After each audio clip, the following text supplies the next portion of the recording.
আমরা সকলে মিলে দাঁড়িয়ে অপেক্ষা করছি কখন কেকটা কাটা হবে। আর কেক কাটার দায়িত্ব পড়ে গেছে আমার বরের ওপর। ও খুব সুন্দর করে সবার জন্য কেক কেটে দিল।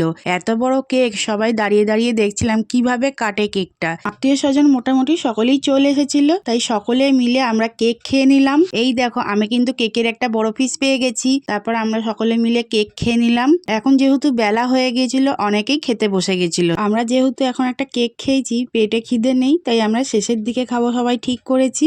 এখানে দেখো খাওয়া দাওয়া চলছে, আর আমরা এই সুযোগে ছবি ভিডিও করেছি আর অনেক অনেক গল্প করে নিয়েছি। শেষের দিকে আমরাও খেতে বসে গেছিলাম। আজকের মেনুতে ছিল আলুর pakora, salad, fried rice, chana masala, ডাল, ভাত, সবজির তরকারি। তারপর ছিল আমার ফেভারিট মটন কষা। তারপর চাটনি, পাঁপড়, মিষ্টি আর পায়েসও ছিল। এগুলো আর খেতে পারিনি, এত খাওয়া দাওয়া করে নিয়েছি, পেট পুরো ফুল। এইভাবেই খাওয়া দাওয়া, আনন্দ, মজা সবকিছুর মধ্যে দিয়ে আজকের অনুষ্ঠানটা শেষ হয়ে গেল। আজকের মতন টাটা, বাই বাই।